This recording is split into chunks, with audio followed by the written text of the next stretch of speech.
ওকে,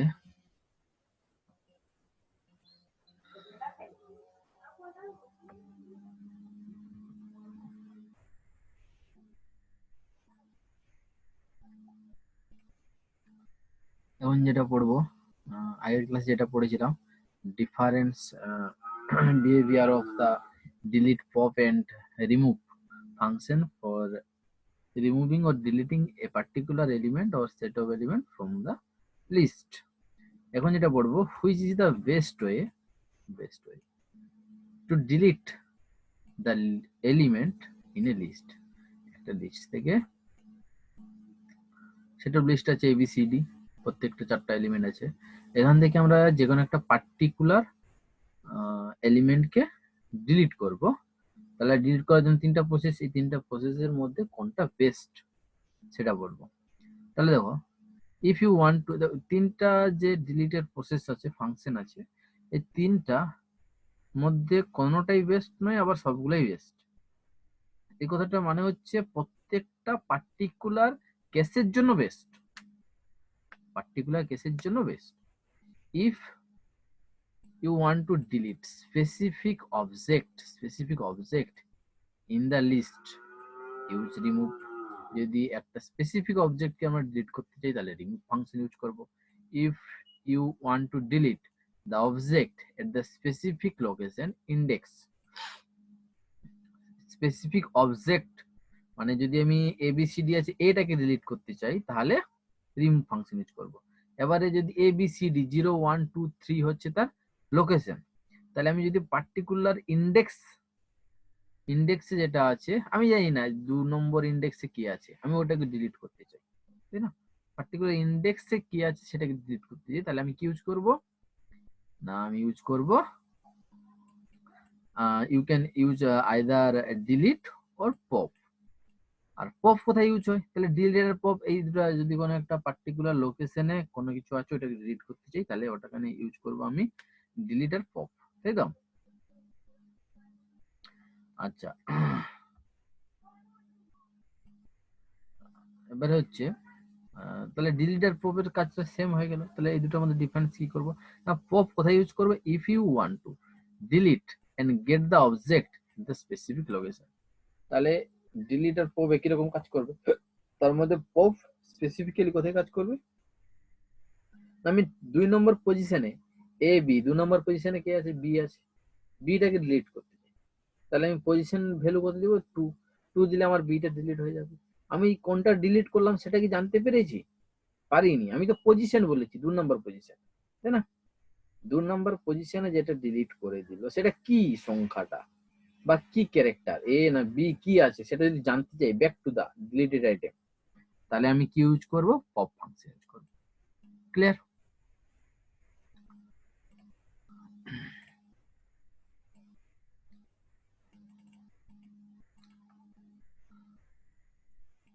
next হচ্ছে, what are negative indexes and why they are used. এটা 2019 সালে 2 মার্কসের কোশ্চেন এসেছিল, তোমরা দেখতে পাচ্ছ। What are negative indexes and why they are used, এটা কিন্তু খুব ভেরি ভেরি ইম্পর্টেন্ট এবং খুব ইজি। দেখো, যখন ইন্ডেক্স ভ্যালু শুরু হয়, ইন্ডেক্স ভ্যালু আমরা এরতে ইন্ডেক্স ভ্যালু দেখেছি, লিস্টেও দেখলাম। ইন্ডেক্স ভ্যালু স্টার্টিং করতে হয় 0 থেকে, দেন হচ্ছে 1, তারপরে হচ্ছে 2, তারপরে হচ্ছে 3। হ্যাঁ, তাহলে 1 হচ্ছে সেকেন্ড পজিশন। হ্যাঁ, কিন্তু ইন্ডেক্স ভ্যালু 1 বিকজ স্টার্টিং করতে হচ্ছে 0 থেকে, তাই না? এটা জেনারেলি হয়। এটা হচ্ছে এইটা যে আমরা ইন্ডেক্স করি, এটা যে ইন্ডেক্স করি এটাকে বলে পজিটিভ ইন্ডেক্স। তাহলে দেখো, তাহলে পজিটিভ ইন্ডেক্সটা বুঝতে পারলে নেগেটিভ ইন্ডেক্স কি হবে, এর উল্টোটা হবে। জাস্ট আমরা একটু এক্সাম্পল দিয়ে দেখে নিব। Python array and list item can be accessed with positive or negative number, also known as a index.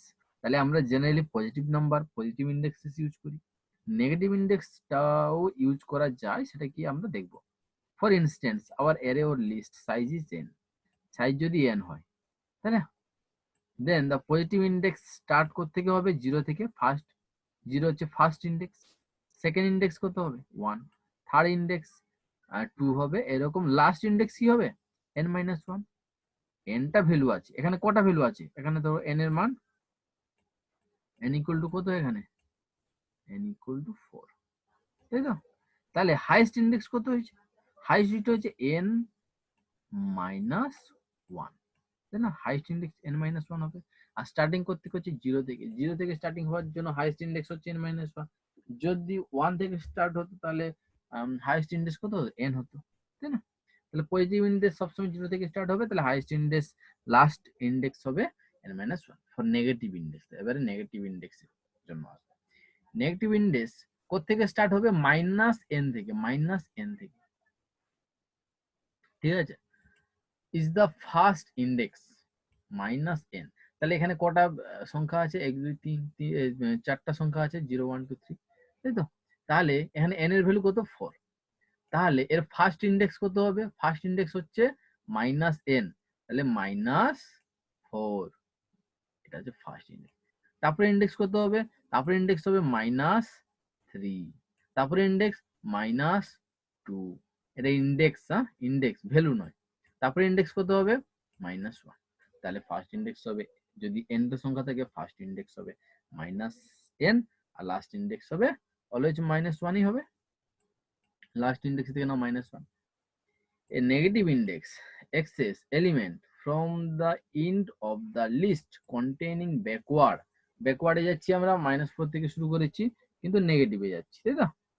The negative index is used to remove any new line space from the string, allows the string escape last character and give them and except the last character that is given as s colon -1। এই জিনিসটা আমরা আগে use করেছি, যখন দেখবে reverse of a string use করতাম না, তখন আমরা এরকম কোলন দিয়ে -1 লিখতাম। হ্যাঁ, এটা মিনস কি হচ্ছে যে নেগেটিভ মাইনাস তোমার যেটা স্ট্রিং আছে সেটাকে রিভার্স করে প্রিন্ট করবে, তাই না? The negative index is also used to show the index to represent the string in the correct order. The negative index is also used to show the index to the represent the string its correct order. একটা example দেখে নিব আমরা। এখানে এ একটা list দেওয়া আছে যেখানে 3টা সংখ্যা আছে 1 2 3, তাই না? তাহলে আমি যদি এই 1টাকে প্রিন্ট করতে চাই তাহলে এর নেগেটিভ ইন্ডেক্স এর ভ্যালু কত হবে, কটা সংখ্যা আছে, 3টা সংখ্যা, তাহলে ফার্স্ট ভ্যালু কত হবে, -3, তাহলে প্রিন্ট এ -3, তাহলে কাকে প্রিন্ট করবে, একে। -2 করলে 2 কে প্রিন্ট করবে, -1 করলে 3 কে প্রিন্ট করবে। তাহলে নেগেটিভ ইন্ডেক্স ব্যাপারটা ক্লিয়ার হয়েছে। নেক্সট চলে যাব আমরা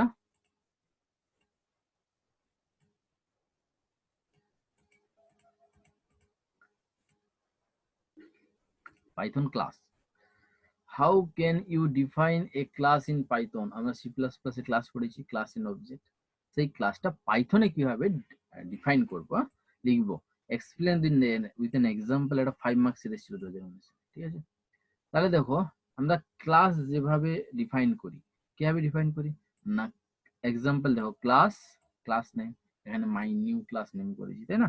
এটাই। তাহলে এই যে ক্লাস, ক্লাসটা কোথেকে স্টার্ট হবে না, এ ক্লাস কিওয়ার্ড, এটাকে কি বলি, কিওয়ার্ড, তাই না? Classes are created by the keyword class. Attributes are the variable that belongs to class. Attributes are always public and can be accessed using dot operator, ঠিক আছে? তাহলে দেখো define class and creating object from the class, এটা with in this example we have a class, classের নাম হচ্ছে my new class that has an attribute নাম and a function hello, তাই তো?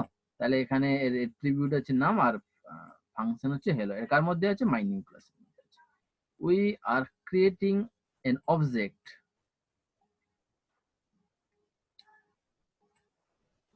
of the class and accessing the attribute value of the object and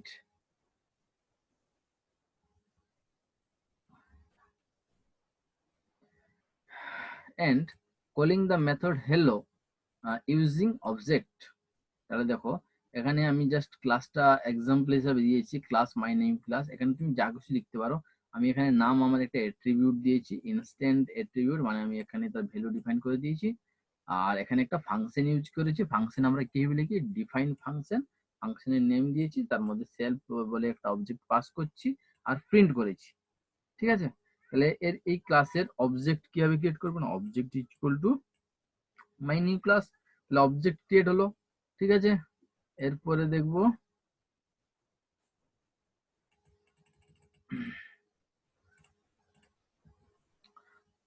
print the attribute. অ্যাট্রিবিউটটাকে print করার জন্য কি করতে হবে না, অবজেক্ট ডট নাম, এই যে নাম, এই ভ্যালুটাকে আমি প্রিন্ট করতে। তাহলে এটা এটা কার মধ্যে লিখেছি, ক্লাসের মধ্যে। দেখো ক্লাসের মধ্যে লিখেছি। তাহলে ক্লাসের মধ্যে তুমি কি ডাইরেক্টলি অ্যাক্সেস করতে পারবে? আমরা সি প্লাস প্লাসে পড়েছি, বারবারই পড়েছি, ক্লাসের মধ্যে তুমি ডিরেক্টলি অ্যাক্সেস করতে পারবে না। তোমাকে কার থ্রু দিয়ে অ্যাক্সেস করতে হবে, অবজেক্টের থ্রু দিয়ে। তাহলে object dot name, object dot name, অবজেক্টটা কাকে ইন্ডিকেট করছে, মাই নিউ ক্লাসকে। মাই নিউ ক্লাসকে, মাই নিউ ক্লাসের মধ্যে যে নামটা আছে তাকে ইন্ডিকেট করছে। তাহলে কাকে কত প্রিন্ট হবে, 100 প্রিন্ট হবে। বুঝতে পেরেছো? কলিং দ্য মেথড হেলো, কিভাবে প্রিন্ট করবো, হেলোটা, এই যে হেলো মেথডটা আছে, এটা কার মধ্যে আছে না, মাই নিউ ক্লাসের মধ্যে। তাহলে ক্লাসের মধ্যে আছে, আমি তাকে ডিরেক্টলি অ্যাক্সেস করতে পারবো না, আমি কার থ্রু দিয়ে অ্যাক্সেস করতে হবে, তো অবজেক্টের থ্রু দিয়ে। তাহলে অবজেক্ট ডট, বুঝতে পারছো?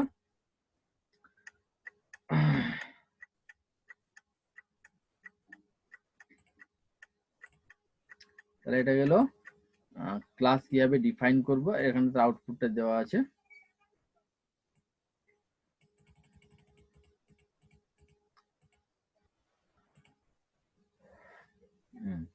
নেক্সট যেটা হচ্ছে, সেটা হচ্ছে what is inheritance in Python, given example. একটা 5 মার্কসের ছিল 2 + 3, এক্সাম্পলটা 3 মার্কসের, আর what is inheritance 2 marks. Inheritance আমরা সি প্লাস প্লাসে পড়েছিলাম। তো সি প্লাস প্লাস যা পড়েছি ম্যাক্সিমাম এখানে আছে, জাস্ট ওখানে সি প্লাস প্লাসের মতন করেছিল, আর সি প্লাস প্লাসে কিভাবে লিখতে হবে ছিল, আর এখানে পাইথনে কিভাবে লিখতে হবে সেটা আছে। তাহলে দেখো ইনহেরিটেন্স মানে একটা জিনিস থেকে আরেকটা জিনিসে ইনহেরিট করবে, তাই না? Inheritance allow us define a class that inherit all the method and properties from another class. একটা ক্লাসের মধ্যে তুমি 10টা মেথড, 10টা ভেরিয়েবল দিয়েছো, আরেকটা ক্লাসের মধ্যে ওই মেথড গুলো লাগবে। তাহলে কি হবে, আরেকটা ক্লাসের মধ্যে তোমাকে ওই মেথড আর ভেরিয়েবল গুলো লিখতে হবে। এরকম যদি 100 বার হয়, তাহলে 100 বার ওই জিনিসটা লিখতে হবে। এইটাকে ওভারকাম করার জন্য আমরা কি করছি, ইনহেরিট করে দিচ্ছি। ক্লাস এর মধ্যে যেগুলো আছে সেগুলো বি তে নিয়ে আসবো, বি ইনহেরিট ফ্রম এ, তাই না? তাহলে এর যে যে প্রপার্টিজ গুলো আছে সেগুলো বি তে চলে আসবে। দেখো প্যারেন্ট ক্লাস, প্যারেন্ট ক্লাস মানে যেখান থেকে আমরা ইনহেরিট করব, আর চাইল্ড ক্লাস মানে যার মধ্যে ইনহেরিট করব। এর মধ্যে সব মেথড গুলো আছে, এখান থেকে আমি এখানে ইনহেরিট করব। তাহলে এটা হচ্ছে প্যারেন্ট ক্লাস, আর এটা হচ্ছে চাইল্ড ক্লাস। ঠিক আছে, আচ্ছা, child class is the class that inherit from the another class, another class থেকে ইনহেরিট হবে। চাইল্ড ক্লাসকে অনেক সময় ডিরাইভড ক্লাস বলে, আর প্যারেন্ট ক্লাসকে অনেক সময় বেস ক্লাস বলে। ঠিক আছে, তাহলে ক্রিয়েটিং এ প্যারেন্ট ক্লাস, কিভাবে প্যারেন্ট ক্লাস ক্রিয়েট করতে হয়, যেভাবে আমরা এর আগেরটাই দেখলাম, যেভাবে ক্লাস ক্রিয়েট করতে হয়, parent class same, exactly same ভাবে ক্রিয়েট করবে। দেখো এখানে দেখো ক্লাস কিওয়ার্ড দিয়েছি, আর ক্লাসের নাম দিয়েছি পার্সন। এর মধ্যে আমি কি করেছি না, দুটো ফাংশন লিখেছি, তারপর ক্লোজ করে দিয়েছি। ঠিক আছে, তাহলে এটা প্যারেন্ট ক্লাসকে আমি ডিফাইন করলাম। এখানে দুটো ফাংশন আছে, তুমি একটা দিবে, কোনো প্রবলেম নেই। হ্যাঁ, কিন্তু এর স্ট্রাকচারটা সেম থাকতে হবে।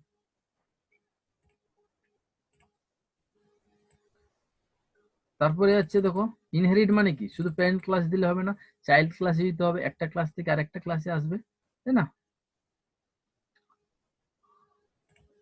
তাহলে দেখো creating child class, child class কিভাবে ক্রিয়েট করব, to create a child class inherit A functionality from another class, send the parent class as a parameter when creating the child class. বুঝতে পারলে না, এর এক্সাম্পলটা দেখে না, খুব ছোট্ট করে এক্সাম্পলটা দেওয়া আছে, তো বুঝতে পারো তোমরা। দেখো পার্সেন্ট যে ক্লাসটা আছে, হ্যাঁ, সেটাকে আমি কি করব না, ইনহেরিট করব। তার জন্য কি করতে হবে না, দেখো ক্লাস স্টুডেন্ট, আমি নতুন একটা ক্লাস তৈরি করেছি, ক্লাস স্টুডেন্ট বলে। ক্লাসের নাম কি? স্টুডেন্ট। এই স্টুডেন্ট ক্লাস কোত্থেকে ইনহেরিট হচ্ছে না পার্সন বলে আগে যে ক্লাসটা তৈরি করেছিলাম ওই ক্লাস থেকে। শুধু ব্র্যাকেটের মধ্যে যে ক্লাস প্যারেন্ট ক্লাসের নামটা দিয়ে দিবে। আর এখানে দেখো এই ক্লাসের মধ্যে আমি অন্য কিছু করিনি, শুধু পাস লিখে দিয়েছি। পাস কিওয়ার্ড কোথায় ইউজ হয়? ব্রেক আর পাস, ব্রেক কন্টিনিউ পাস করেছিলাম। পাস মানে আগের ক্লাসে যা কাজ হয়েছে এই ক্লাসেও সেম কাজ। পাস এই ক্লাসের মধ্যে আর কোনো কাজ নেই। এই ক্লাসটা আছে, এই স্টুডেন্ট বলে যে ক্লাস, সেই ক্লাসটা আছে, এর মধ্যে আমি আর কিছু লিখিনি। পাস মানে ক্লাসটা থাকবে কিন্তু এর কোনো কাজ হবে না। কাজ কার হবে? না প্যারেন্ট ক্লাসেরই কাজ হবে।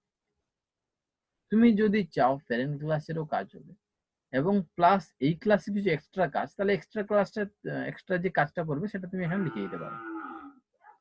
ঠিক আছে, তাহলে এইভাবে আমি কি করব? ইনহেরিট করব প্যারেন্ট ক্লাস থেকে চাইল্ড ক্লাসে। ঠিক আছে, এতটাই থাক। এই হেল্প ডিরেক্টরিটা পরে পড়াবো। ঠিক আছে।